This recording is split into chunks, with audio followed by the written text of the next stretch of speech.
Le cedo la palabra a José Ibarra y a Andrés Gámez, quienes nos acompañan en esta sesión.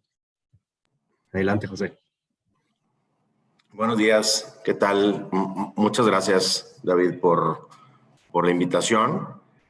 Y bueno, digo, sin más, creo que podemos comenzar. Nos presentamos rápido, David nos presentó, pero somos José Ricardo Ibarra y Andrés Gámez de Sánchez Devanny SBR. No nos conozcan, somos una firma de abogados y asesores legales, ¿no?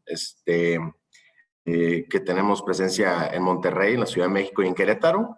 Y bueno, somos una firma full service, ¿no? Que contamos con todas las prácticas legales, ¿no? Que una empresa, sobre todo y a lo mejor por ser el foro, ¿no? de la industria manufacturera y también multinacional, ¿no? pueda necesitar para sus operaciones, ¿no? Yo pertenezco a la de fiscal y Andrés pertenece a la práctica de corporativo y transaccional, ¿no? O sea, Andrés, si gustó. Gracias. Muy buenos días a todos. Encantados de estar con ustedes. Muchas gracias al Aerocluster por la invitación. Y pues el tema de hoy, como comentaba José Ricardo, está muy interesante. Cada vez vemos un SAT más agresivo en muchas cuestiones y pues con lo que les informaremos el día de hoy, pues vamos a ver las tendencias, ¿no? Lo que son las tendencias de fiscalización y lo que como empresa debemos de hacer, de no hacer y de procurar tener como soporte en todas las operaciones que tengamos, ¿no? Adelante, José Ricardo. Voy a proyectar la presentación. Denme un segundo.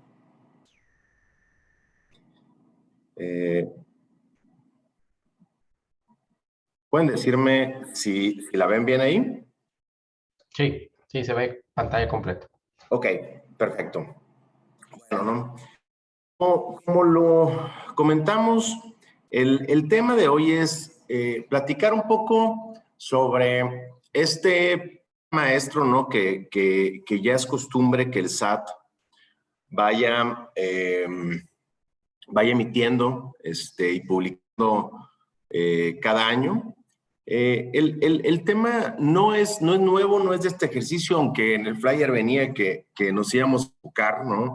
En el plan maestro del 2022, este plan ya tiene emitiéndose cuando menos años, ¿no? Y ha ido variando un poco año con año en cuanto al alcance, en cuanto al tipo de industria que es el target, ¿no? Por parte de la autoridad fiscal y también en cuanto al tipo de las operaciones. Pero, pues básicamente, entonces lo que tratamos de hacer es recoger un poco, ¿no? Del plan maestro de este año, que en realidad va, el nombre lo dice, ¿no? Enfocado a grandes contribuyentes, pero que en general, pues va a aplicar a todo tipo de empresa, ¿no? Justamente solo este año, ¿no? Para el parecer que está enfocado a grandes contribuyentes, los años anteriores no se establecía, ¿no? Con precisión, ¿no? A qué tipo de contribuyentes. Pero bueno, lo que hicimos fue recoger un poco de los últimos 2, 3 planes, ¿no? Que ha emitido el SAT y que básicamente lo que hace es que detalla un poco, ¿no? Cuál ha sido el actuar, logros por parte del SAT, ¿no? En los últimos años en materia de auditorías y recaudaciones, establecer, digamos, cuáles van a ser los ejes principales, ¿no? De los esfuerzos de auditoría que hagan, ¿no? Y de los esfuerzos para recaudar impuestos que haga durante el año. Establece un poco el enfoque, ¿no? El tipo de industria que va a ser principalmente la que sea revisada. Y por último, detalla un estado, ¿no? de operaciones particulares o de cuestiones, ¿no? Que pueden realizar las empresas, pues que será, digamos, el enfoque principal o aquellas que puedan ser auditadas con mayor regularidad, ¿no? Y esto marca, digamos, un poco la tendencia, ¿no?, del SAT. Como comentaba Andrés, y esto ahora sí que no es ninguna mentira, nosotros lo vemos día con día. Nosotros atendemos muchas auditorías por parte del SAT, ¿no?, apoyando a empresas, y es muy claro, y lo vamos a ver ahorita con más detalle, muy claro, digamos, la manda que existe, ¿no? La manda que existe de obtener una mayor recaudación, por parte del SAT. Se ve bastante más agresividad en las auditorías, mayor continuidad, mucho mayor detalle en las revisiones, auditorías honestamente muy exhaustivas, que inclusive llegan a ser muy desgastantes para las empresas, ¿no? Y también es claro cómo, a pesar de que el SAT cuenta con menos personal, que en administraciones anteriores, con mucho menos personal, pues también obviamente cuenta con herramientas tecnológicas pues de primer nivel, ¿no? Y toda esta implementación de un sistema electrónico muy potente, ahora sí que para eso sí somos muy, muy buenos, que es uno de los mejores del mundo, y con el cual pues el SAT se llega de mucha información y documentación fiscal y de las operaciones, ¿no?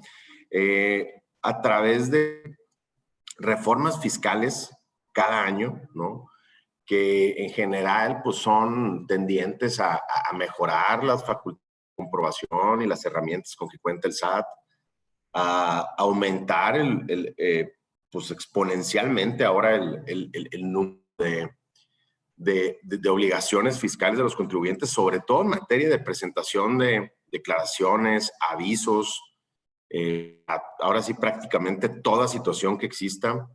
Y bueno, ¿no? Todo esto llevado a que el SAT pues mejore procesos y también que en auditorías pues se le haga más fácil, ¿no?, también llevar a cabo revisiones y también poder, cabe decir, ¿no?, también poder emitir resoluciones o acciones de créditos fiscales mucho más enfocadas y mucho más sólidas desde el punto de vista legal, ¿no?, lo cual no, realmente antes no sucedía, ¿no?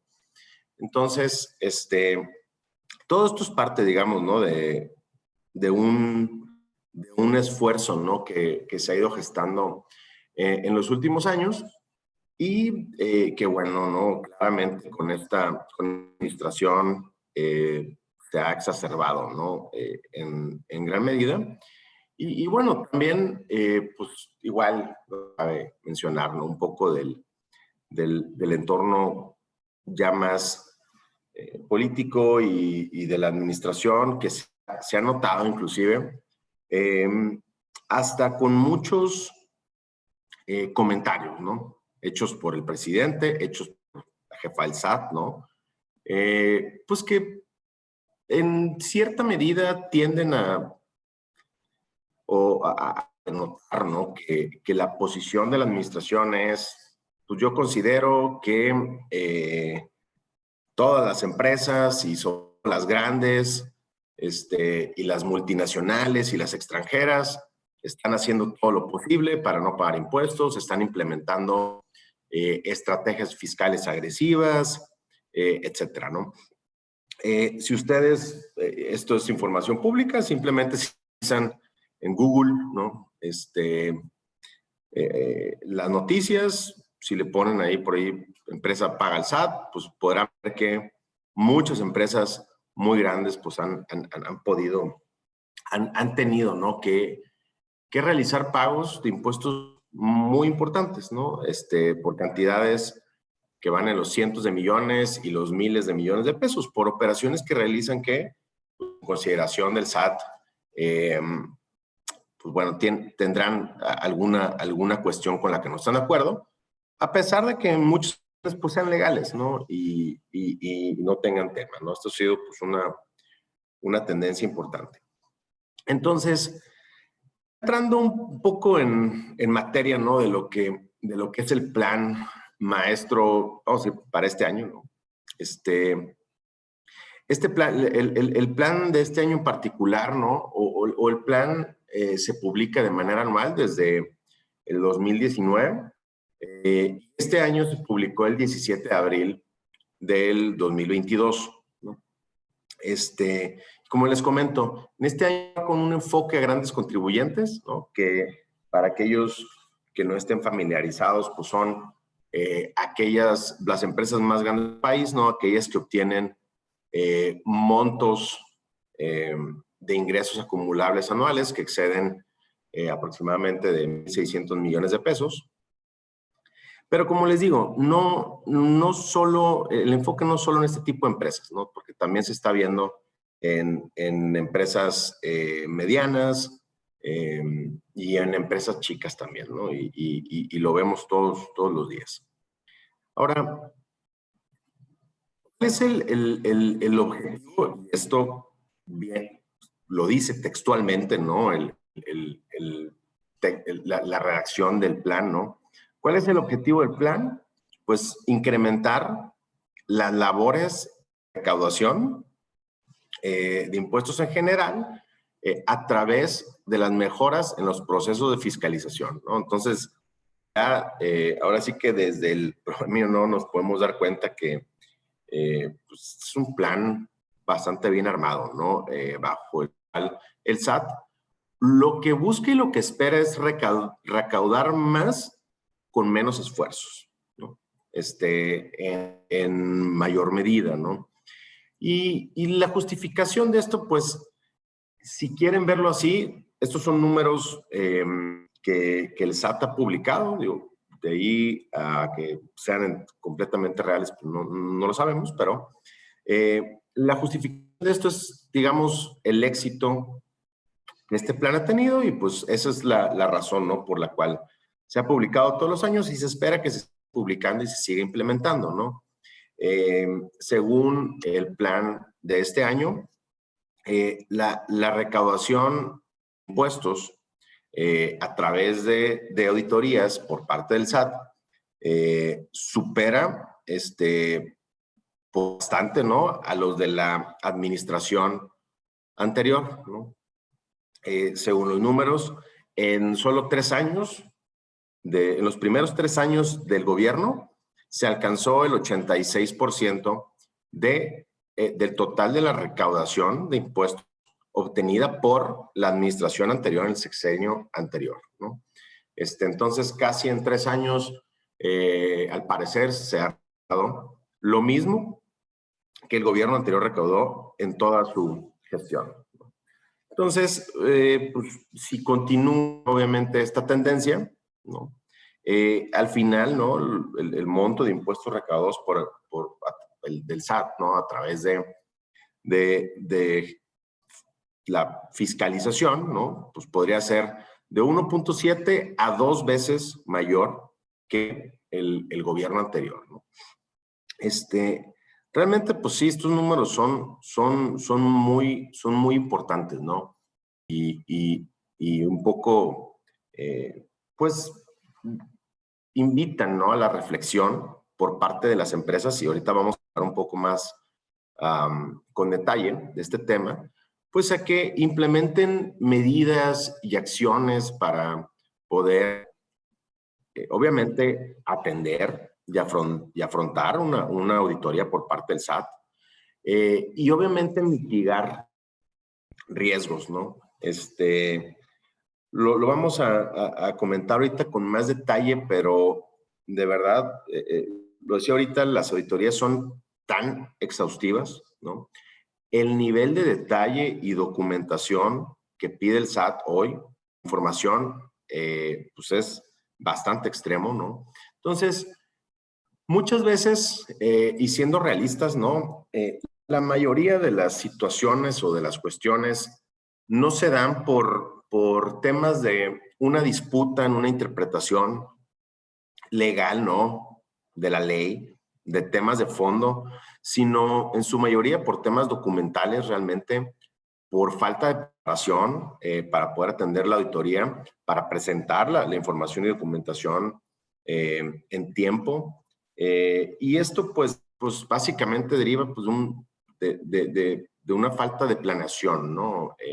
Anterior, y una falta de revisión muchas veces interna pues, de todas las operaciones que se realizan, o cuando menos las que son comúnmente auditadas por parte del SAT, ¿no? Entonces, como pueden ver, al parecer, ¿no? Los esfuerzos que realiza el SAT pues, han tenido bastante éxito, ¿no? En materia de recaudación.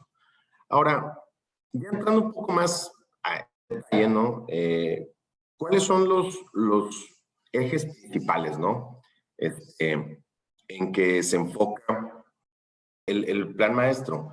Pues básicamente, y esto, como les comento, ¿no? Para efectos de mejorar los procesos de auditoría y recaudación que lleva, ¿no?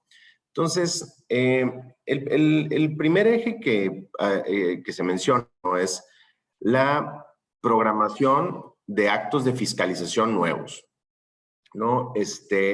Planear desde un inicio un programa de actos específicos, ¿no? Que se van a ejecutar durante el año para fiscalizar a los contribuyentes, ¿no? Esto incluye un análisis, ¿no? Enfocado en grupos económicos específicos. Vamos a entrar un poco más en detalle, pero básicamente, pues se incluye en general, ¿no? A la industria manufacturera. Honestamente, y no incluí listado específico porque en este año no se incluye la industria aeroespacial, ¿no? Pero sí, en general, ¿no? Cualquier tipo de industria o cualquier tipo de empresa, ¿no? Que pertenezca a la industria manufacturera, ¿no? Además de muchas otras más que se han revisado. Entonces, hay un enfoque, digamos, en cierto tipo de industria y de grupo económico, ¿no? El tema es el enfoque en revisar ejercicios fiscales recientes. Pues es relativamente lógico. En este caso, pues hay que recordar, ¿no? Que las facultades de comprobación por parte de la autoridad fiscal caducan en un plazo de 5 años, ¿no? Entonces, pues el SAT tiene cuando menos la facultad de revisar los últimos 5 ejercicios fiscales. Hay ciertos plazos en los que ese plazo se puede extender, ¿no? Pero en general, el plazo de revisión que tiene el SAT para atrás es de 5 años, ¿no? Enfoque en, esto es muy importante, lógicamente, contribuyentes nunca antes revisados. Es muy común, ¿no? Obviamente que las empresas, ¿no? Esto es como una enfermedad, ¿no? Nunca te lo esperas y piensas que no va a pasar. Pero sí hemos estado viendo en la práctica que muchas empresas que no habían sido auditadas están comenzando a ser auditadas, ¿no?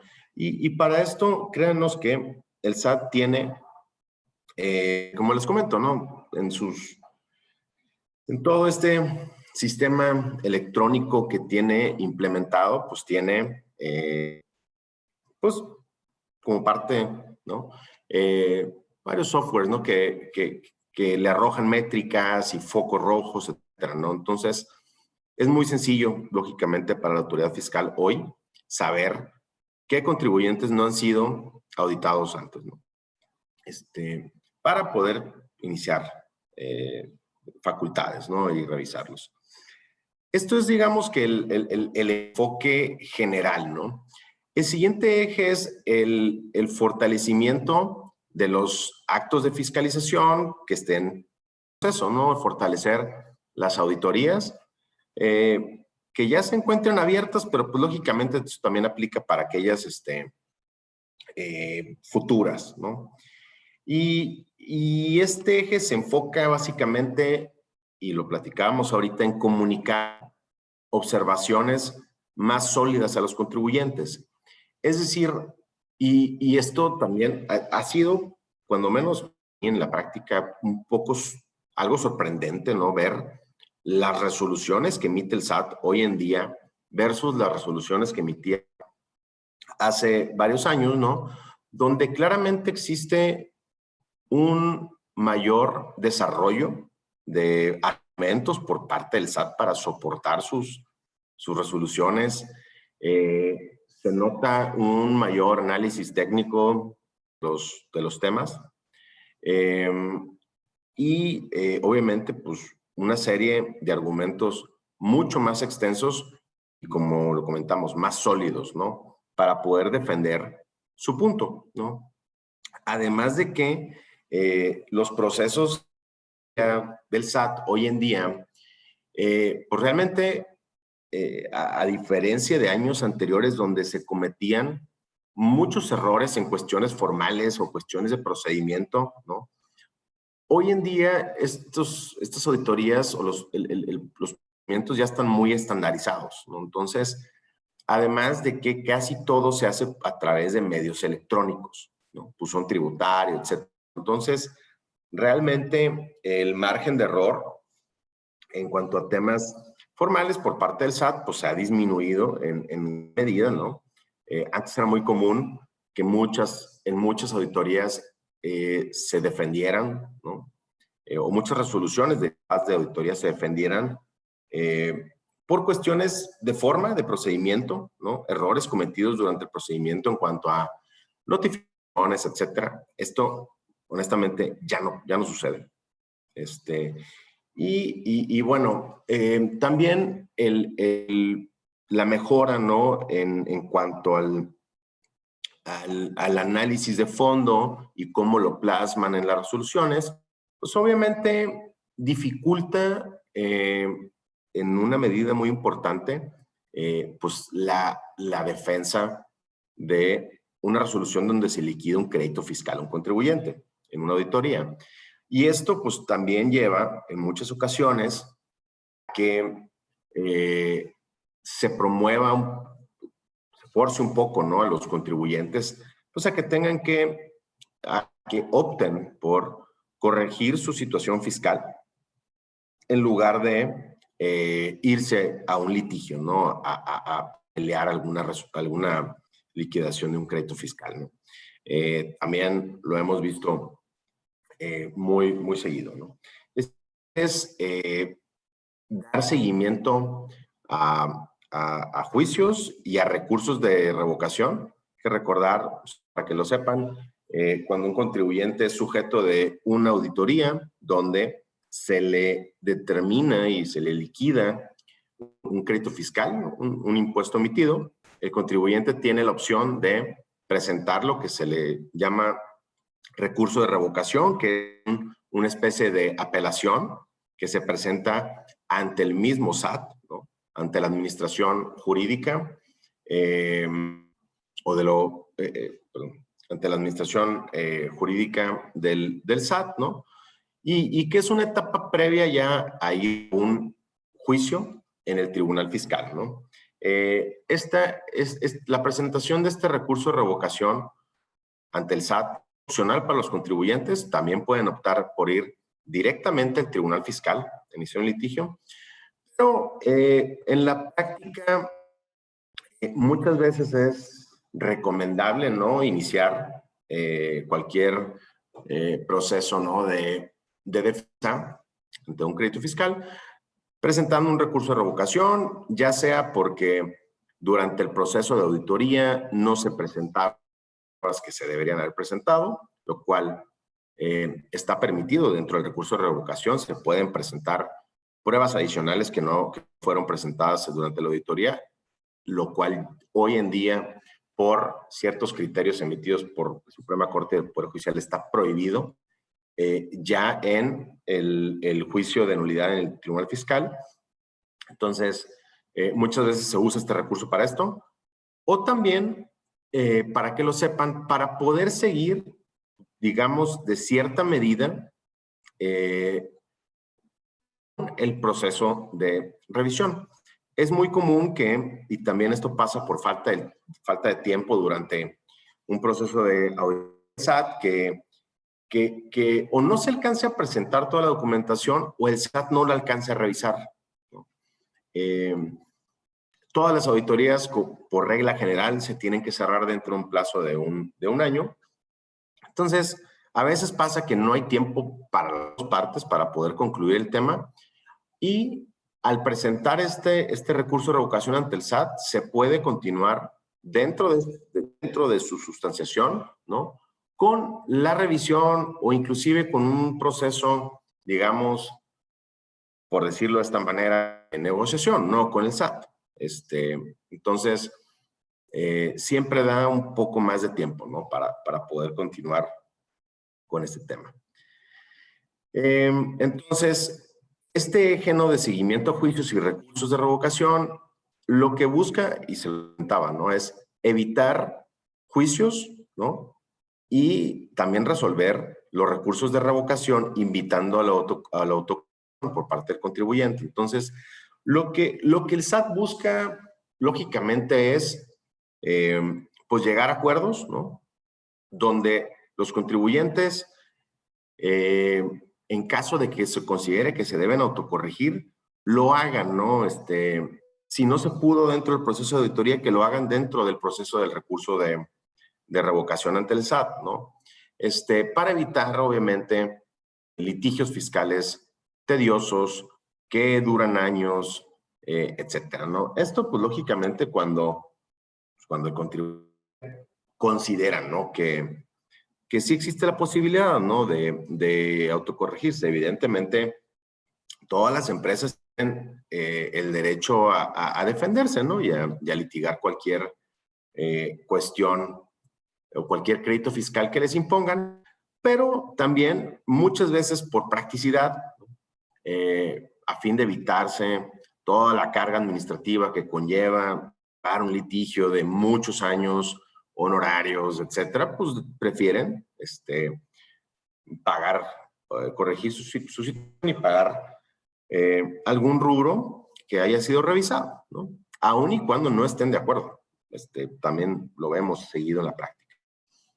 Entonces, lo que busca esto es que los contribuyentes se corrijan antes de ir a un litigio o tratar de llegar a un punto medio con ellos, ¿no?, para evitar estos procesos tan largos. Otro eje del plan es auditoría a devoluciones en materia de IVA, principalmente. Y se enfoca en detectar, y aquí es importante mencionarlo, devoluciones indebidas, es decir, aun y cuando los saldos a favor de los impuestos ya hayan sido devueltos, el SAT todavía puede revisarlos, inclusive puede auditarlos con prioridad, ¿no? Y también la ejecución de acciones legales para recuperar cantidades adeudadas, ¿no? Vamos a platicar un poco al final, ¿no?, de estos temas en materia de devolución IVA, pero sí es importante saber, comentarles de ahorita, de los procesos, cualquier empresa de las que estén aquí, ¿no?, que constantemente tenga que pedir solicitudes de devolución de IVA, sabe que son procesos difíciles, ¿no? La cantidad de información y documentación que es solicitada por el SAT es muy extensa. Pueden ser muy largos y muy tardados, lo cual pues, trae problemas o situaciones de flujo para las empresas. Y pues el tema, y según inclusive se comenta textualmente aquí en el plan maestro, pues aun y cuando se haya autorizado una devolución, todavía puede ser posteriormente revisada, ¿no? Y todavía puede ser negada, ¿no? Con lo cual, pues el contribuyente tendría que regresar, ¿no?, ese impuesto. Y por último, el último eje es en cuanto a las liquidaciones de créditos fiscales, ¿no? Está un poco relacionado con los que ya hemos platicado anteriormente, pero es básicamente evitar tener que llegar al punto donde el SAT tenga que liquidarle un crédito fiscal a una empresa, ¿no? Y tratar de, durante el proceso de auditoría, o ya sea en un recurso de revocación, el cliente se autocorrija voluntariamente y que pague los impuestos que el SAT considera que debe pagar, ¿no? Esto lo hemos visto en la práctica, inclusive en los últimos años, lo cual, siendo sinceros, ha sido una herramienta pues bastante importante para el SAT. Inclusive el SAT ha tratado o ha promovido de que ni siquiera los contribuyentes tengan que llegar a un proceso de auditoría, ¿no? A través de la emisión de cartas de invitación, primeramente, ¿no? Estoy seguro que a la mayoría de las empresas ya les habrá llegado alguna carta de invitación donde se les da a conocer, ¿no?, ciertas inconsistencias que el SAT, de una revisión interna, ¿no?, de la información y documentación con que cuenta, ha detectado, y simplemente pues se invita al contribuyente a que se corrija. Hay que mencionar, estas cartas de invitación no son auditorías formales, no es obligación para los contribuyentes contestarlas. Siempre ha habido, digamos, esta pugna entre aquellos que piensan que si no contestas una carta de invitación te van a auditar, o aquellos que piensan que si sí la contestas y les das información, pues con mayor razón te van a auditar, ¿no? Y en los últimos años, cuando menos en el último año, pues se han emitido un número muy importante, ¿no?, de estas cartas que principalmente van enfocadas en diferencias, ¿no?, entre ingresos o deducciones paradas por CFDIs versus los declarados, ¿no? Digamos que es la más común, ¿no?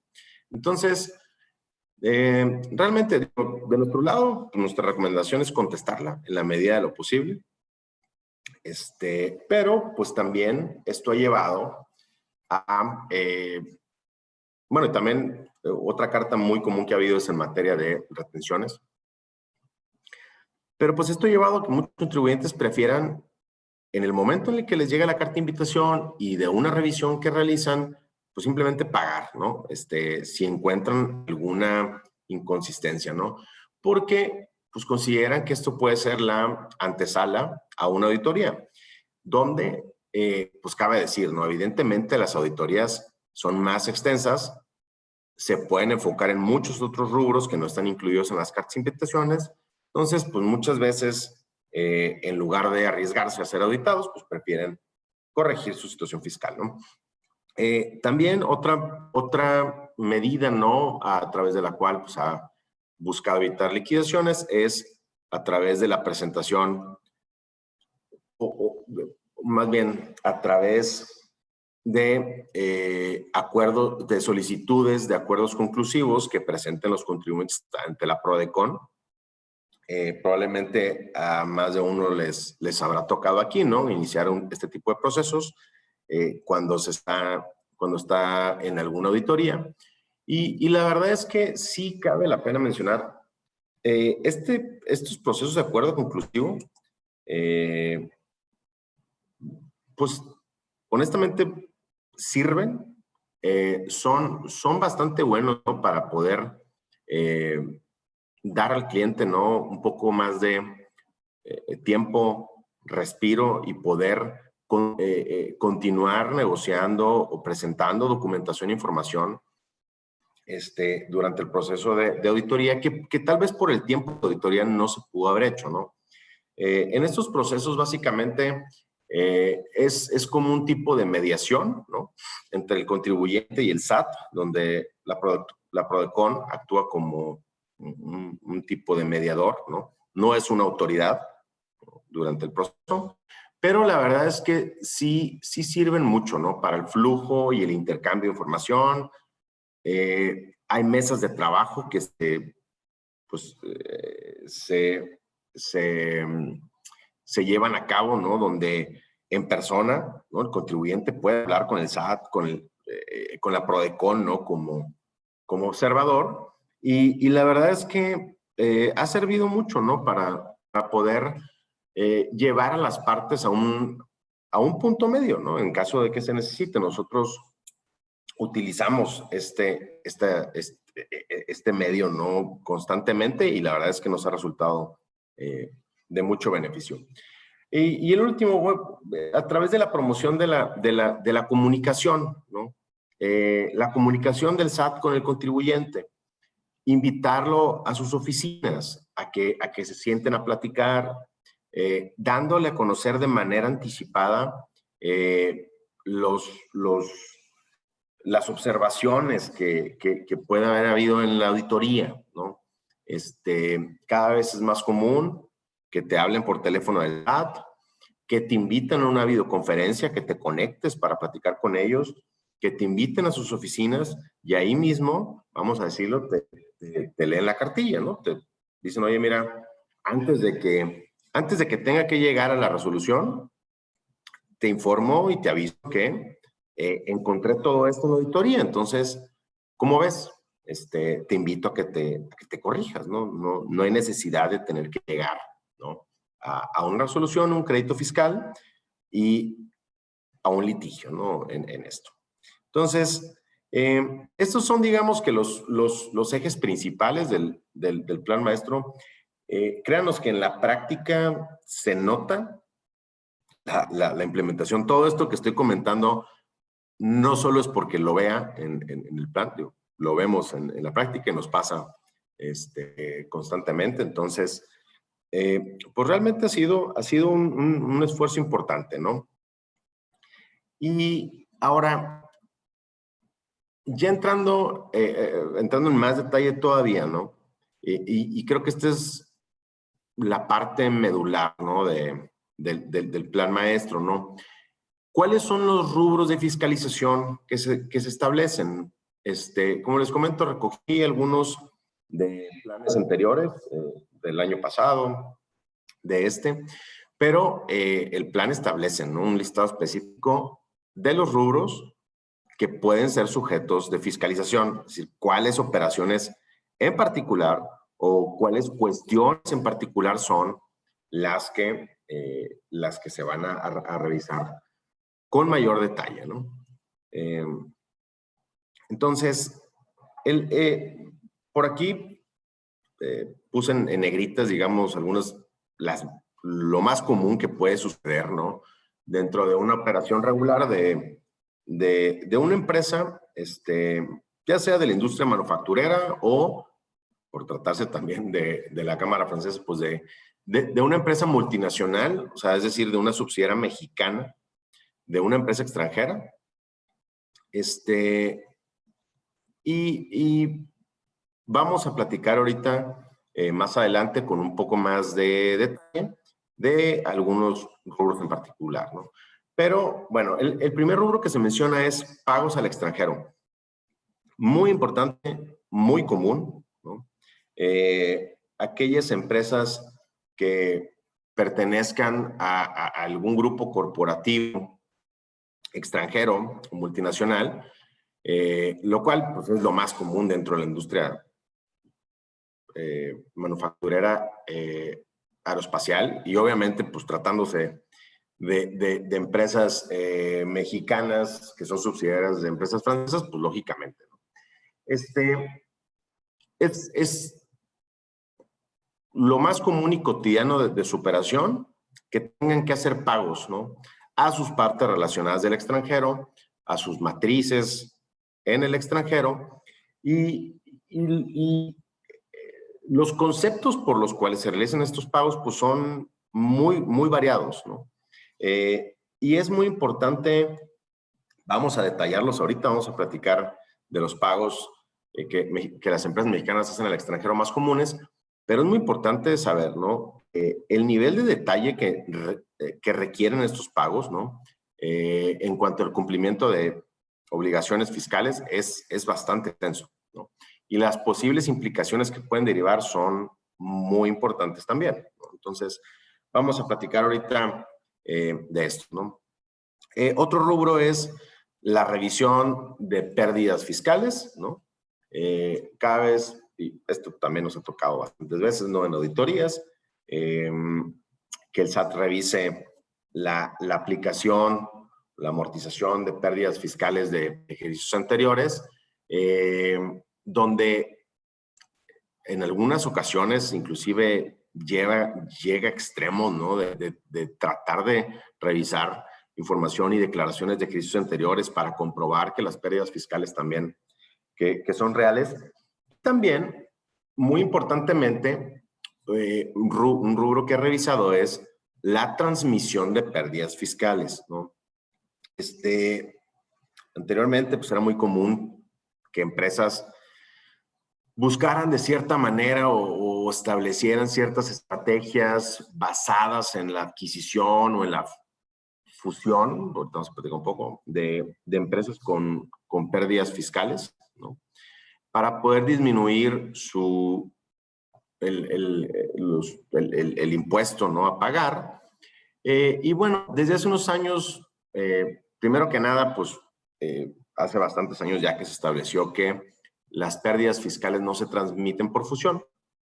Es decir, una empresa con pérdidas que se fusiona en otra empresa no le puede transferir esas pérdidas. Ahí muchas veces las empresas, si su operación lo permite, lo que hacen es fusionarlas al revés, ¿no? Fusionar la operativa en la empresa con pérdidas para poder aprovecharlas, lo cual ha sido revisado y cuestionado por el SAT. Pero también, desde hace algunos años, se estableció una reforma, ¿no?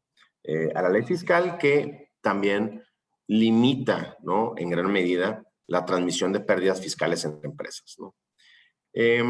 Otro tema importante que está sujeto a revisión es reestructuras corporativas. Vamos a hablar muy rápido de eso también más adelante. Básicamente es reestructuras corporativas que se hagan dentro de grupos empresariales, ¿no? Sobre todo los multinacionales. Es muy común que muevan acciones, que muevan empresas de una empresa a otra, ¿no? Por razones muy variadas, ¿no?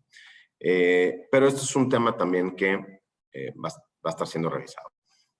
Ventas de acciones, tanto ventas de acciones por parte de residentes en México, pero principalmente por residentes extranjeros. Ventas de activo fijo, ventas de intangibles. Este también es un tema muy revisado por parte del SAT. Generalmente el SAT lo que considera es que muchas veces cuando se lleva a cabo la venta de un intangible, vamos a decir principalmente marcas y principalmente entre partes del mismo grupo o hacia el extranjero, pues está haciendo con un ánimo, ¿no? De una planeación fiscal agresiva para poder transferir esos intangibles a otra empresa que después cobre, ¿no? Regalías por esos intangibles a la empresa mexicana. O también algo que cuestiona muchas veces es la evaluación de esos intangibles, ¿no? Muchas veces considera que están valuados muy bajo o que están sobrevaluados. Y bueno, un tema que se revisa mucho en la auditoría es la evaluación de esos intangibles, ¿no? Al momento de transferirse. Otro tema es deducción de inversiones. También muy común, y este tema lo vemos muy seguido. La verdad es que no lo traigo ahí dentro de los temas a tratar con más detalle, pero sí es importante mencionar, ¿no? En el tema de la deducción de inversiones y sobre todo de la depreciación de activos, ¿no? Es muy importante cuidar, ¿no? El siempre guardar.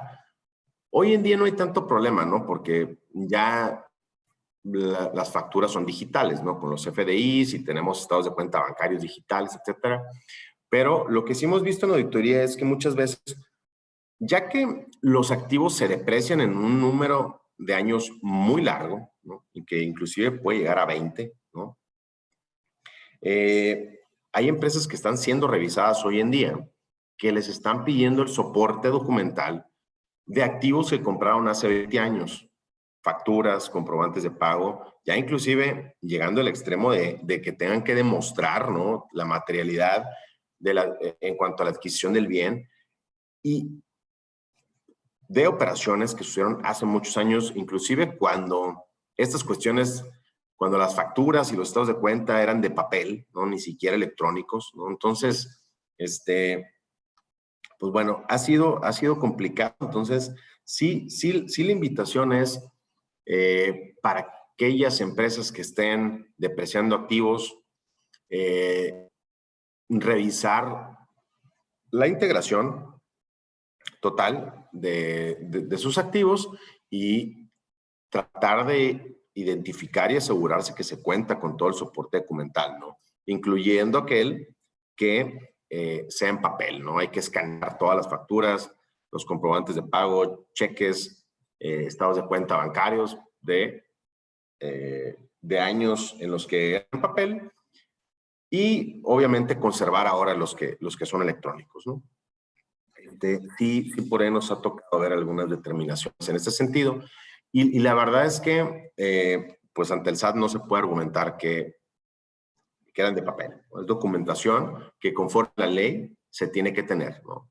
Hay cierto margen, lógicamente, y cierto entendimiento por parte del SAT de la dificultad de contar con esta documentación, pero pues la ley es tajante, ¿no? Se tiene que tener, se tiene que conservar. Es documentación a la cual se le sigue dando efectos, ¿no? Entonces, conforme a las reglas de conservación de contabilidad, se tiene que conservar mientras se le dé efectos, ¿no? Otro tema es revisión de saldos de KUKA y KUFIN. Para aquellos que no estén familiarizados, la KUKA es la cuenta de capital de aportación. Es un registro contable, una cuenta que computa todas las aportaciones y reducciones de capital que una empresa ha hecho durante toda su vida. ¿Esto por qué?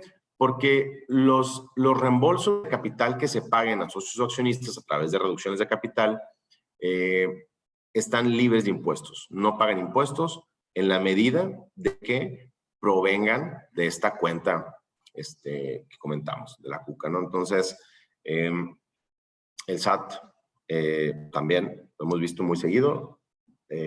Cuando revisa reducciones de capital, sí se mete mucho el detalle de los saldos de KUKA que tiene la empresa. De igual manera, los saldos de KUFIN, ¿no? La KUFIN también es una cuenta contable, se llama la cuenta de utilidad fiscal neta, que es la que computa el total de las utilidades fiscales netas que una empresa ha obtenido durante su vida, que ya pagaron impuestos, que ya pagaron ISR a nivel corporativo y que se pueden distribuir como utilidades o dividendos sin pagar nuevamente impuestos. Impuesto corporativo, ¿no? Porque ahorita vamos a platicar un poco, ya existe también un impuesto adicional al dividendo.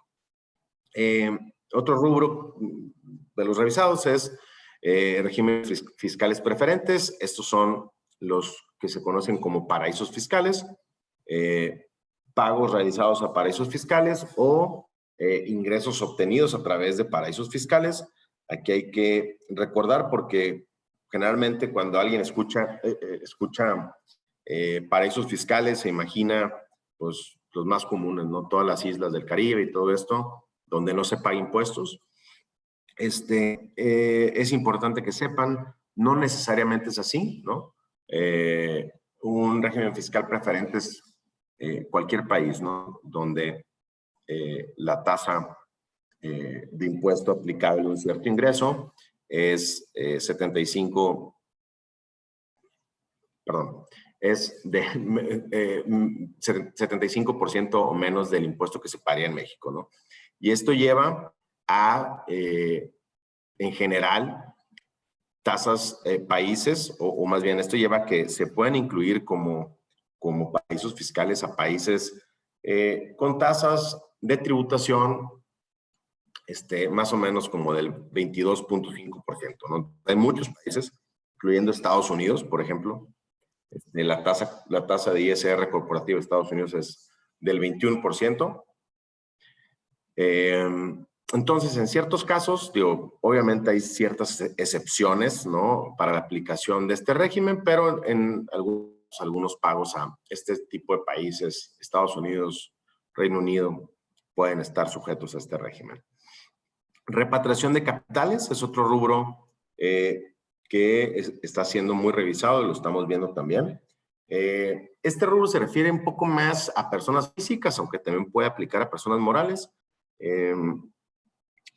Las últimas 2 administraciones anteriores a esta emitieron algunos decretos donde permitían a contribuyentes mexicanos que tuvieran recursos en el extranjero,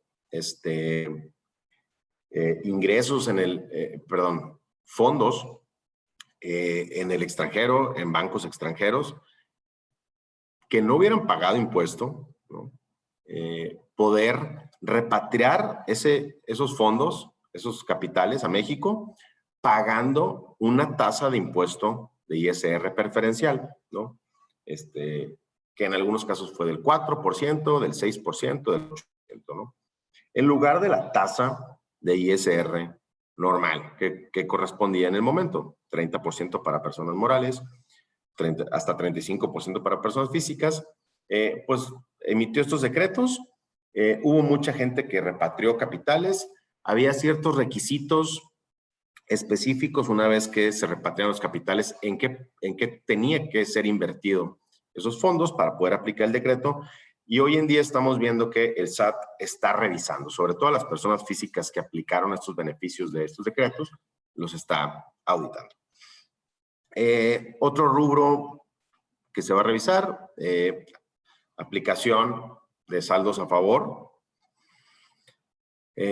principalmente en materia de IVA, acreditamientos de IVA contra IVA posteriores y también solicitudes de devolución. Vamos a entrar un poco más a detalle más adelante. Igual en materia de IVA, operaciones a tasa 0% o que no son objeto de IVA. En cuanto a la aplicación de la tasa 0%, pues lo más común es ventas de bienes o prestación de servicios exportados, ¿no? Muy común también dentro de la industria manufacturera o con empresas subsidiarias de extranjeras que mucha de la venta de bienes que se realice o de los servicios que se presten, sobre todo aquellos de maquila o de manufactura, pues estén grabados a la tasa del 0%, ¿no? Ahorita vamos a platicar un poco de este tema porque es importante saber cuándo puede aplicar la tasa del 0% y cuándo no, aun y cuando, sobre todo en el caso de servicios, no tanto en el caso de venta de bienes, pero hay ciertas reglas específicas de cuándo puede considerarse que un servicio ha sido exportado. Y por último, el otro rubro de fiscalización que se menciona es la tasa efectiva de tributación. Vamos a platicar un poquito también de eso. Creo que nos queda media hora todavía. Vamos a platicar un poco también de este rubro que pues hace pasado, pues un tema relevante, ¿no? Bajo el cual pues las empresas necesitan hoy en día revisar constantemente cuál es su tasa efectiva de tributación y compararla con la tasa promedio de su grupo de industria, según las publicaciones que el SAT ha emitido en ese sentido. Estos son, digamos que, los rubros específicos que se establecen dentro del plan maestro del SAT, o se han ido estableciendo históricamente en el plan maestro, pues que van a ser los que más probablemente se revisen en auditorías y en los cuales pues hay que poner el mayor enfoque por parte de las empresas, ¿no? Hay que idear un plan para revisar este tipo de operaciones y asegurarse, pues, que estén en cumplimiento, ¿no? En cuanto a todo tipo de obligaciones al respecto y en cuanto al pago de los impuestos correspondientes. Entonces, en términos generales, esto es lo que se establece o se incluye en el plan maestro del SAT. Como les digo, tiene ya algunos años publicándose, ya se está implementando, cada año varía un poco en cuanto a ciertos temas, pero en general, pues esto es lo que establece el marco de los esfuerzos que el SAT realiza para auditar a los contribuyentes y que, pues bueno, según los números, ha dado buenos resultados, ¿no? Ahora, ya dicho esto y según lo que hemos visto generalmente en la práctica, sobre todo apoyando empresas a atender auditorías o ya en temas de juicios que hemos interpuesto, ¿no? Para litigar créditos fiscales, pues bueno, la verdad es que hemos visto que existen muchas medidas que los contribuyentes pueden implementar, ¿no? Para poder hacer frente a estas revisiones, para poder blindar a sus empresas ante cualquier auditoría, para poder mitigar riesgos. Pero como les comentamos, este tema es algo que se tiene que planear con tiempo y se tiene que implementar, ¿no? Este tipo de acciones. Es un poco, y muchas veces lo comparamos como con las revisiones médicas, ¿no? Hay mucha gente que todos los años se hace un check-up médico para ver si está bien, ¿no? Y te hacen una serie de estudios bastante detallados donde te revisan todo, ¿no? Y hay gente que tiene la disciplina de hacerlo cada año, ¿no? Hay gente que no, ¿no? Y que espera hasta que algo esté sucediendo. Lo mismo pasa en materia fiscal, ¿no? La verdad es que sí es muy recomendable que cada año hagan pues, digamos, algún tipo de auditoría interna desde el punto de vista legal y fiscal, es decir, combinado, para poder, pues, revisar, ¿no? Y asegurarse que cuando menos en lo básico se está bien, ¿no? Como lo platicaba ahorita, muchas veces o la mayoría de las veces las determinaciones ni siquiera son por temas complicados o diferencias de interpretación de la ley, son la mayoría de las veces derivan de los temas más básicos que hay, ¿no? Que es no documentar bien las operaciones, no contar con la documentación soporte o que esta no sea suficiente, etcétera, ¿no? Entonces, sí es importante que las empresas realicen una revisión, un check-up interno, ¿no? Legal fiscal, ¿no? Y esto, pues en general debe incluir el cumplimiento en tiempo, ¿no? De todas las obligaciones formales, fiscales, obviamente, de las empresas, una especie de due diligence interno, ¿no? Para ver que se estén cumpliendo con todas las obligaciones formales. Y por obligaciones formales no necesariamente me refiero a presentación de declaraciones de impuestos. Es lógico y las empresas, pues, presentan sus declaraciones mensuales y anuales en tiempo sin ningún problema. Pero hay otra serie de obligaciones formales también muy importantes que es necesario que se cumplan y en tiempo, ¿no? La verdad es que la ley fiscal establece plazos muy tajantes, ¿no? Para la presentación de declaraciones informativas, avisos, emisión de ciertos CFDIs, cancelación de CFDIs, etcétera, ¿no? La verdad es que los tiempos para esto están establecidos en la ley muy claramente Y el no cumplirlos o cumplirlos de manera extemporánea puede llevar a consecuencias muy importantes, ¿no? Como es que se pierdan deducciones, ¿no? Y la verdad es que ya desde hace tiempo se han emitido criterios, ¿no? Por parte del Tribunal Fiscal y del Poder Judicial que dicen que en su mayoría que van del lado de que la falta de cumplimiento en tiempo, aunque sea por un día, ¿no? De estas obligaciones formales puede llevar a la pérdida de la deducción. Hemos visto muchos casos nosotros en la práctica, que no se emitan CFDIs de retenciones, pagos al extranjero, CFDIs de nóminas en tiempo.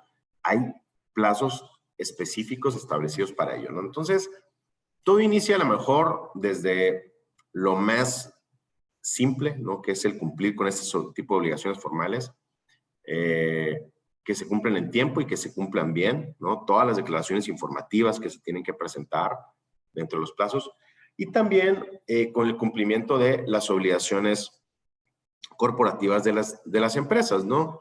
Desde lo más básico, celebrar su asamblea anual, aprobar estados financieros, hasta llevar ya un cumplimiento importante y a detalle, ¿no? De, pues, la Secretaría Corporativa de las sociedades, llevar la celebración de contratos para todo tipo de operaciones, etcétera, ¿no? Entonces, este es el inicio y ahorita vamos a platicar un poco más a detalle de operaciones específicas, pero sería, digamos, la primera recomendación, la más básica, ¿no? La segunda, la revisión, y en caso de que no exista, ¿no? La emisión de documentación comprobatoria de todo tipo de operaciones que realicen las empresas y asegurarnos que éstas cumplan con todos los requisitos formales que la ley exige, y cuando la ley no lo exija, los que el SAT exija, ¿no? Hay que aquí sí ser muy claros, ¿no? Que en muchas ocasiones o en este tipo de temas existe la ley general, ¿no? Y existe la ley del SAT, ¿no? El SAT tiene requisitos específicos que pide para documentación, ¿no? Para poder darle efectos fiscales o que tengan validez fiscal, ¿no? Entonces, hay que revisar y llevar al día exhaustivamente, ¿no? Toda la documentación comprobatoria que necesiten para sus operaciones. Y esto incluye desde lo más básico, como lo comento en temas corporativos, tienen que llevar los libros corporativos de las sociedades y llevarlos al día. Estos libros soportan, bueno, lógicamente también celebrar todas las asambleas y resoluciones unánimes que se necesiten, ¿no? Para documentar las operaciones que se tengan que documentar a través de estas asambleas o resoluciones. Hay que llevarlas al día. Tanto los libros corporativos como las asambleas soportan muchas operaciones que pueden tener implicaciones fiscales, aumentos, reducciones de capital, pago de dividendos. Lógicamente, para muchas operaciones se necesitan poderes. Hoy en día los poderes son muy importantes en materia fiscal. Ha habido varias reformas que han establecido requisitos muy importantes, ¿no? Para que estos poderes en materia fiscal sean válidos. Desde lo más básico, ¿no? Para hacer cualquier trámite ante el SAT, la verdad es que te piden, ya hay que llamarles unos superpoderes, ¿no? Muchos trámites son rechazados por temas del poder, pero también ya para cuestiones más importantes, como es la designación de un representante legal en México por parte de un extranjero, se han establecido una serie de requisitos exhaustivos, ¿no? que los representantes legales tienen que cumplir para poder ser apoderados en esta materia, ¿no? Entonces, esta documentación corporativa, como lo digo, soporta operaciones y también soporta cuentas fiscales muy importantes. La CUCA, la CUFIN, ya lo platicamos. Entonces, se tienen que llevar al día.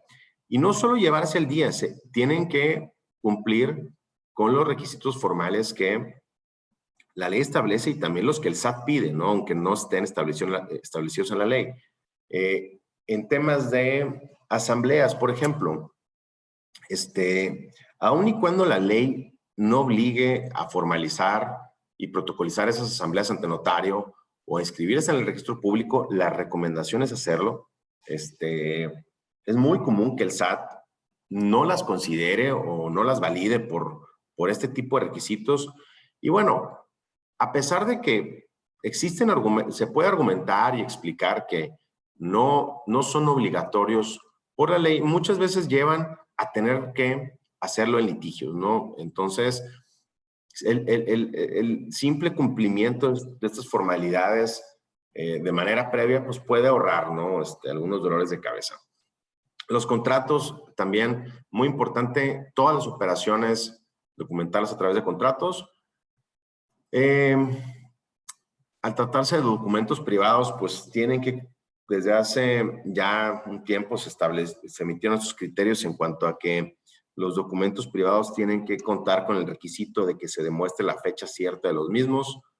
El SAT generalmente pide que estos contratos estén ratificados ante notario, aunque ya hay muchos criterios del Tribunal Fiscal y del Poder Judicial que establecen que no es un requisito necesario y que los contratos y los documentos privados hacen prueba plena al adminicularse con otras pruebas.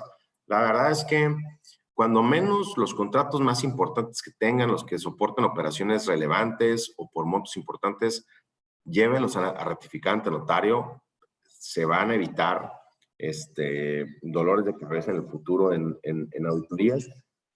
En los contratos hay que incluir lenguaje fiscal y legal en las cláusulas sobre todo fiscal, ¿no? Las cláusulas de contraprestación. Hay que revisar, contar con todos los FDIs. Tratándose de operaciones con extranjeros, es muy importante. Digo, obviamente las facturas emitidas por los extranjeros no están sujetos a las mismas reglas que los FDIs mexicanos, pero sí se establecen ciertos requisitos mínimos, ¿no? Que estas facturas extranjeras deben de tener. La verdad es que también hay países que son cero formalistas, ¿no? A diferencia de México y donde las facturas que emiten los extranjeros, pues es un simple Word, ¿no? Y sin información, etcétera. Hay que cuidarlo porque la ley establece ciertos requisitos específicos que estas facturas tienen que tener, ¿no? Obviamente, pedimentos de importación, exportación, muy importante. Estados de cuenta bancarios. Sobre todo a partir de este año, ¿no? Donde ya se piden para muchos casos de aumentos y reducciones de capital, ¿no? Ya es obligatorio llevarlos. Comprobantes de pago, que puede ser el estado de cuenta bancario, por supuesto, pero pues si no, pues obviamente cheques. Avalúos, realmente el SAT hoy pide que se realicen avalúos de muchas operaciones o de muchos bienes. Hay que conservarlos, hay que tratar de emitirlos y obviamente también llevar un cumplimiento en materia de reglas de precios de transferencia con la emisión de los estudios de precios de transferencia correspondientes. Todos los contribuyentes cuyos ingresos excedan de 13 millones de pesos pues tienen que cumplir con la obligación de emitir estudios de precios de transferencia que muchas veces pues, no se hace. La otra recomendación, y esta es parte de la tendencia de fiscalización de los últimos años, el SAT ya no solo se enfoca en el tema del soporte documental, sino que y esto yo no he visto una auditoría donde no se revise. En todas las auditorías, además del soporte documental, ahora está pidiendo que se demuestre la materialidad de las operaciones, es decir, que se pueda demostrar de manera tangible que sí se adquirieron bienes, que sí se recibieron servicios, ¿no? Hay que conservar la documentación que demuestre esta adquisición de bienes o la recepción de los servicios, ya no solo la factura, ya no solo la orden de compra, etcétera, sino ya cualquier documento que dé indicio, ¿no? De que realmente se compraron unos bienes o se recibió un servicio. Fotografías, videos, bitácoras, correos electrónicos intercambiados con los proveedores, planes de trabajo que entreguen los proveedores, entregables. Digo, nos ha tocado inclusive hasta que clientes o empresas nos piden que les mandemos opiniones que hemos hecho nosotros, porque el SAT se les está pidiendo hasta para revisar los pagos que hacen por nuestros servicios. Entonces, es bastante detallado ya la información que pide y no existe auditoría donde no se pide este requisito. Inclusive, hoy en día se está pidiendo para cuestiones que sucedieron muchos años atrás. Un ejemplo de esto es en el caso de la depreciación de activos, ¿no? Por ejemplo, demuéstrame que hace 20 años compraste esa máquina. Demuéstrame que hace 20 años te prestaron ese servicio de construcción o remodelación. Es muy difícil hacerlo, honestamente. El otro tema, pues lógicamente también es, además de la materialidad, la razón de negocios. Hoy prácticamente para cualquier operación hay que explicarle al SAT, ¿no? Y en la medida posible documentarlo, ¿no? Las razones comerciales y financieras por las cuales se llevó a cabo cierta operación, ¿no? Ya desde hace 2 o 3 años, inclusive se facultó al SAT, ¿no? Para revisar las razones de negocios de cualquier operación e inclusive determinar, en caso de que considere que no existe razón de negocios, que las operaciones carecen de efectos fiscales, o inclusive recaracterizarlas, ¿no? En ciertos casos a la operación que el SAT considera que debió haber ocurrido. Entonces, pues hoy en día en la mayoría de las operaciones, inclusive en la reforma fiscal que entró en vigor para este año, para el 2022, en muchos rubros, en cierto tipo de operaciones ya se establece que el SAT puede revisar la razón de negocios y en caso de que considere que no existe, pues darle ciertas implicaciones fiscales a operaciones que vamos a revisar en unos momentos. Hay que revisar el soporte de todos los atributos fiscales de las sociedades, de pérdidas, CUCA, CUFIN, saldos a favor de IVA. Voy a ir un poco más rápido, ya no, nos queda poco tiempo. Hay que revisar el cumplimiento de obligaciones en materia de retención, sobre todo en retenciones aplicables a pagos que se realizan al extranjero. Como lo platicamos, es muy común. Hay que revisar la tasa. Hay que revisar y se tienen que asegurar, ¿no?, de que la tasa de retención de ISR que le estén aplicando un pago que realizan en el extranjero sea la correcta. Aquí en México, las tasas de retención, conforme a la ley doméstica, se establecen en la ley del ISR, en el título 5. Pero también hay que recordar que México tiene celebrados, con la mayoría de los países, tratados para evitar la doble tributación que establecen tasas de retención menor para cierto tipo de operaciones que las que establece la ley mexicana, ¿no? Entonces hay que revisar qué tipo de pagos hace el extranjero, a qué país se está haciendo, ¿no? De qué país es residente fiscal el receptor del pago, revisar la tasa de retención conforme a la ley mexicana, revisar el tratado para evitar la doble tributación que se haya celebrado con el otro país. Y muy importante, los tratados, porque también lo vemos todos los días, ¿no? O no los aplican correctamente, o no los aplican cuando deben aplicarlos, y por lo tanto no aplican estas tasas de retención preferentes, o los aplican cuando no se tiene derecho a aplicarse, ¿no? Los tratados, para evitar los tratados fiscales, establecen ciertos requisitos. En su mayoría cuentan con cláusulas que se le llaman cláusulas delimitantes de beneficios, pues que el contribuyente que está tratando de aplicar un beneficio de este tratado tiene que cumplir, que muchas veces son difíciles de pasar, ¿no? Entonces, no se conoce esta situación y se aplican tratados cuando no se tiene derecho y se aplican tasas de retención menores a las que se deberían aplicar, ¿no? Conforme a la ley mexicana.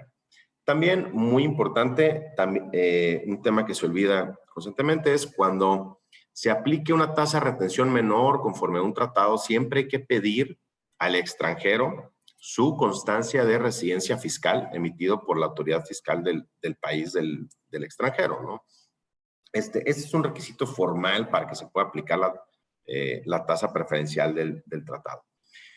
Y por último, en cuanto a las recomendaciones generales, revisar la tasa efectiva de tributación que tienen, como lo comento, ¿no?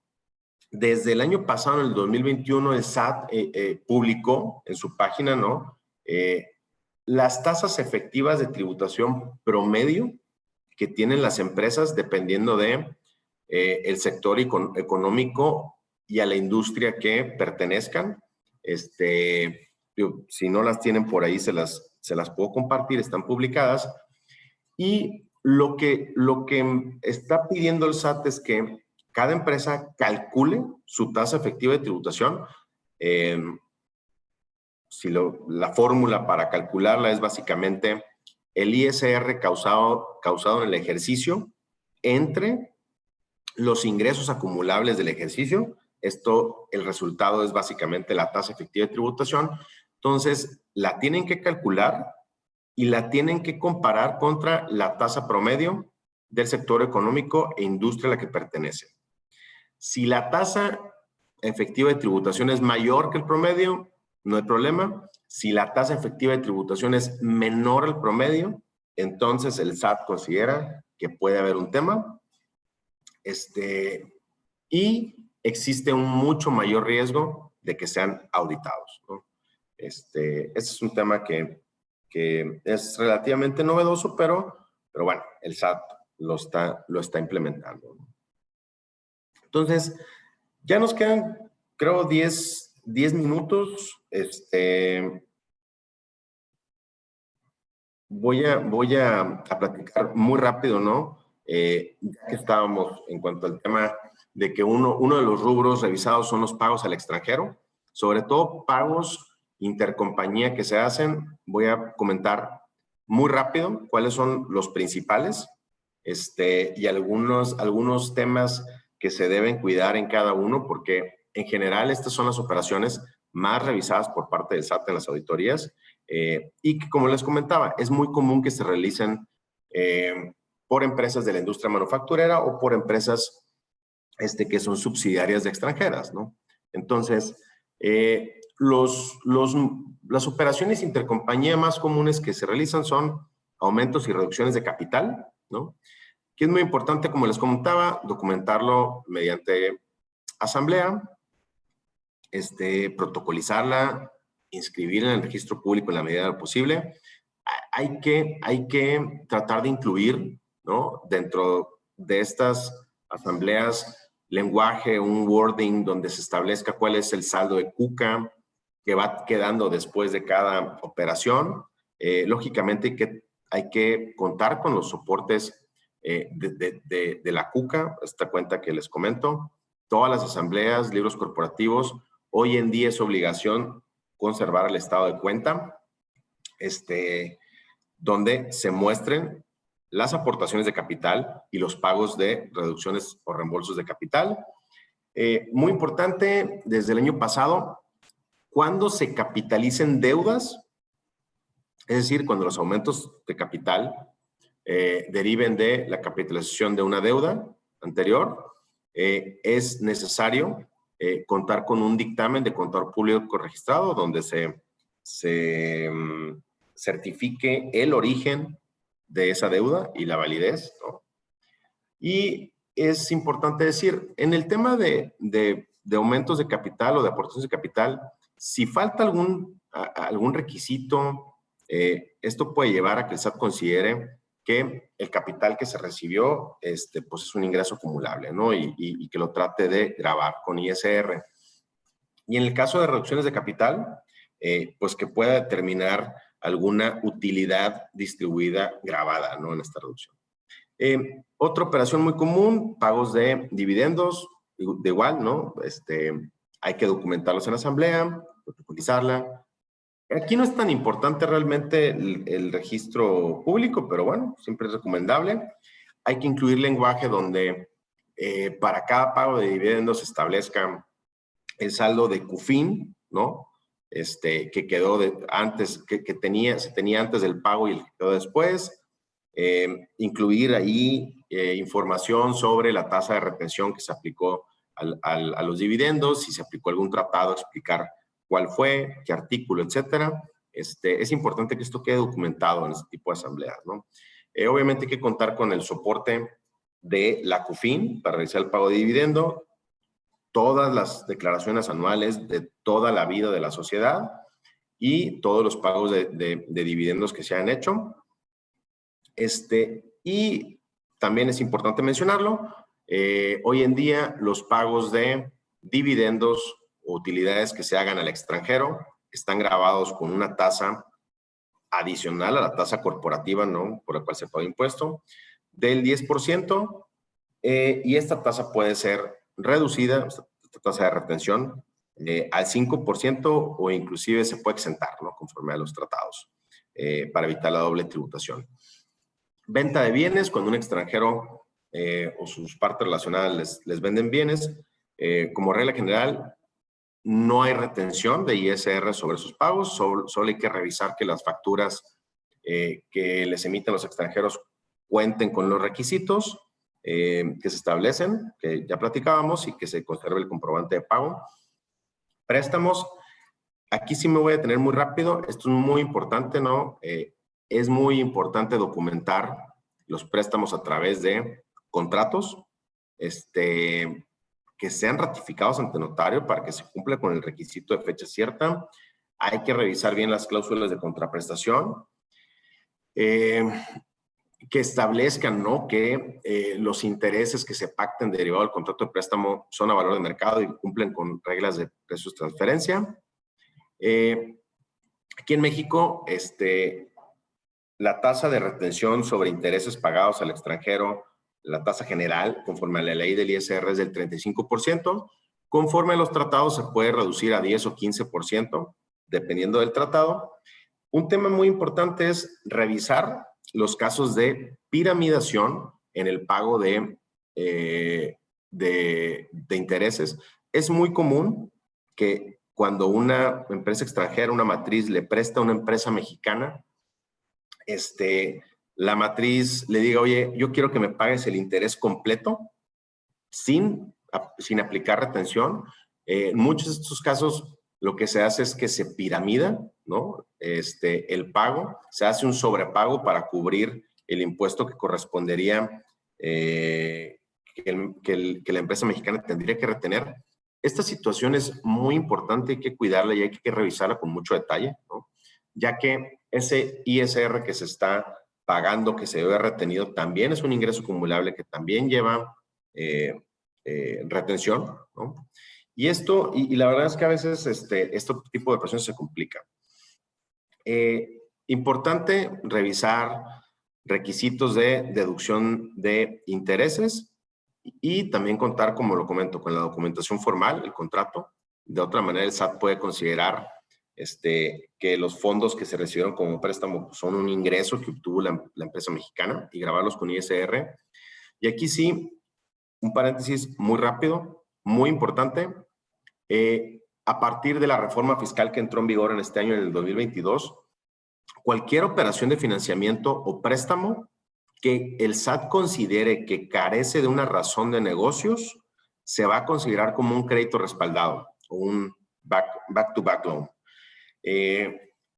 Para que lo sepan, bajo ley mexicana, cuando un préstamo o un financiamiento se considera como un crédito respaldado, la consecuencia de esto es que los intereses que derivan del préstamo tengan el tratamiento fiscal de dividendos, lo cual significa que son no deducibles para ISR, que disminuyen la CUFIN y que en caso de que no vengan de CUFIN, por tratarse de un dividendo ficto, se tenga que pagar ISR sobre esas utilidades, ¿no?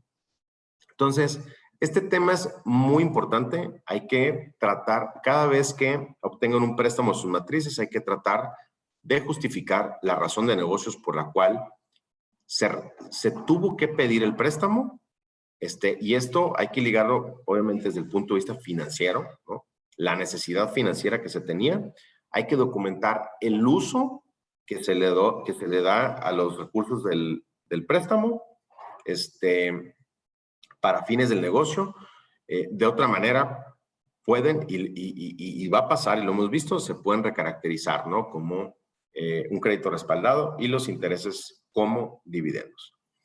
Otras operaciones muy comunes es licencia de intangibles, otorgamiento de marca, know-how, etcétera. Es muy común que se hagan pagos de regalías, igual hay que tener el contrato. Tasas de retención son las mismas que en intereses. Hay ciertos requisitos de deducción para el pago de regalías que se tienen que cumplir. En servicios administrativos y asistencia técnica es muy común celebrar contratos de servicios administrativos o asistencia técnica con matrices del extranjero, lo que se lo conoce como back office. Estos pagos no llevan retención, solo que hay que cuidar la deducción de los mismos. Muy rápido, este es el último slide ya. Venta de acciones o reestructuras corporativas. En general hay que cuidar, sobre todo aquellas empresas que son parte de un grupo multinacional, ¿no? Cuando sus matrices venden acciones de la empresa mexicana o cuando quieren reestructurar, ¿no?, la tenencia accionaria de esta sociedad, hay que cuidar las implicaciones fiscales. En el caso de venta de acciones por parte de un extranjero, de venta de acciones de una sociedad mexicana por parte de un extranjero, la tasa de retención aplicable en México es el 25% del monto bruto de la operación o el 35% de la ganancia neta que se obtenga en la venta de la acción, para lo cual hay que cumplir ciertos requisitos formales. Hay que revisar el tratado para evitar la doble tributación. Esa venta de acciones puede estar exenta en México, o la tasa de retención se puede disminuir a 10% o 15%, dependiendo del tratado. Hay que presentar una serie de avisos ante el SAT.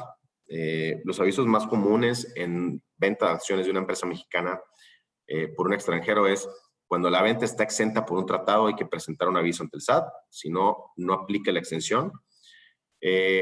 Lógicamente, hoy en día hay que presentar un aviso de cambio de socios o accionistas, y cuando la venta de acciones de la empresa mexicana se realicen entre dos extranjeros, un extranjero le vende a otro, hay que presentar un aviso ante el SAT informando de esta venta entre los extranjeros. De otro caso de no presentarse, la empresa mexicana es responsable solidaria de cualquier impuesto que se genere. El tema de reestructura corporativa no es muy común, me lo voy a brincar, y ya solo quiero terminar con el caso de las fusiones. ¿Por qué? Porque se ha dado muy comúnmente desde el año pasado por el tema de la entrada en vigor de la reforma de subcontratación. Fue muy común que la mayoría de los grupos corporativos tuvieran que fusionar empresas, ¿no? Lo cual hasta hace algunos años era un procedimiento, una operación muy sencilla, ¿no?, muy simple, que hoy en día ha sido, por reformas y requisitos formales nuevos, muy complicada, ¿no? Como en toda fusión, pues hay que celebrar el convenio de accionistas y la asamblea correspondiente. Es importante revisar la fecha de surtimiento de efectos fiscales de la fusión. Puede ser distinta a la fecha de surtimiento de efectos legales o en contra de terceros. Hay que cumplir con los requisitos para que se considere que no existe enajenación para efectos fiscales derivados de la fusión. Estos requisitos son básicamente el presentar el aviso de cancelación de RFC de la fusionada dentro de los 30 días siguientes a la fusión, el continuar realizando las mismas actividades que realizaba la fusionada y la fusionante por un año posterior a la fusión, y obviamente el presentar todas las declaraciones de las empresas fusionadas, ¿no? Además, ahora, como parte de la reforma fiscal para este año, en el caso de fusiones, Los estados financieros que se utilizan y se aprueban para efectos de la fusión tienen que estar dictaminados por un contador público registrado. Esto es nuevo, no se ha visto mucho. Y por último, ¿dónde está la complejidad de este tema? Como lo comentábamos, ¿no? Un requisito para que se considere que no existe enajenación en el caso de fusiones es que se presente el aviso de cancelación o el llamado aviso de fusión, ¿no? Que es el aviso de cancelación del RFC de la sociedad fusionada dentro de los 30 días siguientes a la fusión, ¿no? A partir de este año se introdujo en la resolución miscelánea, en el anexo 1A de la resolución miscelánea, una ficha de trámite que es la ficha, bueno, una regla miscelánea y además una ficha de trámite que es la ficha 316 del Código Fiscal, que establece un nuevo proceso de prevalidación previa que se tiene que llevar, que se lleva a cabo por parte del SAT antes de presentar el aviso de cancelación de RFC, donde el SAT revisa con sus registros internos que las partes involucradas en la fusión estén en cumplimiento con todas sus obligaciones formales y fiscales. Entonces, hoy en día tenemos un gran número de casos de empresas que se han fusionado y que al momento de querer cancelar el RFC a la fusionada no lo han podido hacer porque la respuesta del SAT a esta prevalidación es que existen inconsistencias en las declaraciones presentadas por las empresas. Y para esto se han tenido que presentar solicitudes de aclaración constantes ante el SAT y esto ha tomado o ha tenido como consecuencia que el plazo para poder cancelar el RFC en caso de fusiones se extienda, ¿no? Por último, un segundo tema de devoluciones de IVA, cuidado de operaciones tasa cero y solo las recomendaciones generales cuando se pidan, cuando se presenten solicitudes de devolución de IVA es, primero, cuáles o que generaron el IVA acreditable y preparar un escrito a presentarse junto con la solicitud de devolución de las operaciones generales de la empresa, de las operaciones que generan el IVA acreditable, fundamentos legales, ¿no? Y a la devolución, y donde se incluya todo el soporte legal de las operaciones que dieron pie al saldo a favor, facturas, estados de cuenta, pedimentos, materialidad de las operaciones y, lógicamente, también, pues, tratar de contestar de la manera más exhaustiva los requerimientos de información y documentación que hace el SAT, ¿no? Los procesos de devolución de IVA se han complicado mucho. Es muy común hoy en día que el SAT tenga por desistidas solicitudes de devolución de IVA 1, 2, 3 veces, o ya en casos más extremos que se nieguen y se tengan que litigar. Entonces, pues es importante, ¿no? Hacer un trabajo previo a que se pidan estos saldos a favor de IVA, ¿no? Entonces, pues bueno, aquí están nuestros correos electrónicos, si los quieren apuntar, ¿no? Soy Ricardo Ibarra, está mi correo electrónico, el de Andrés, y pues en caso de que necesiten cualquier apoyo, ¿no? En, digamos, este análisis previo, el diseñar y implementar un plan de acción, ¿no? Para poder revisar todos esos temas, pues con mucho gusto. Ahora sí que una disculpa que me extendí un poco el tiempo, pero bueno, es mucho material, ¿no? A tratar. Excelente, José.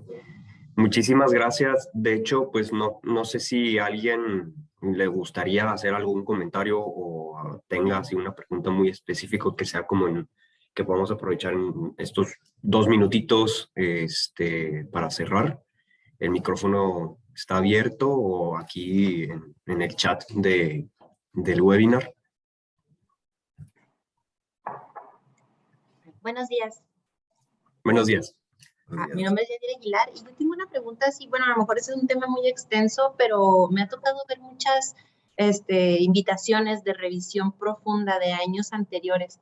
¿Hay Sí. algo que que desencadene esas revisiones, o es simplemente esto que comentan, que está intentando hacer revisiones más exhaustivas cada vez la autoridad? Sí, híjole, creo que un poquito de manera eso es que el SAT, ¿no? Arma sus planes y después le va sacando otras ramas, ¿no? Este proceso de revisión profunda, ¿no? Que también es un plan paralelo, ¿no? Del plan maestro, también se está implementando, pero realmente deriva de este mismo, desde hace varios años, ¿no? Que se creó este plan maestro. Realmente, pues sí, ahora sí que las operaciones que revisan son muy variadas, pero en general, pues van un poco en línea a lo que hemos ido platicando. No sé, en tu caso particular, qué es lo que les estén revisando más seguido, pero bueno, pues hay que planear, ¿no? También a futuro. Pero sí, este programa de fiscalización, revisión profunda, deriva de este plan, ¿no? También. Muchas gracias.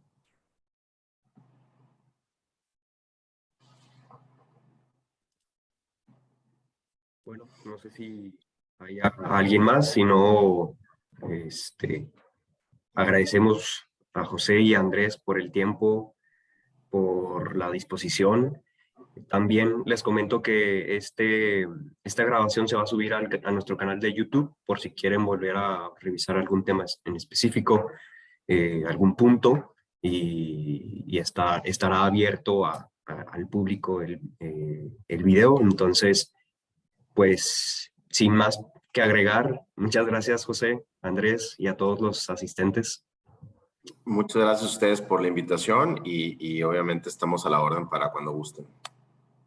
Excelente. Bueno, muchas gracias. Que tengan excelente día. Nos vemos próximamente. Gracias. Buen día a todos. Hasta luego.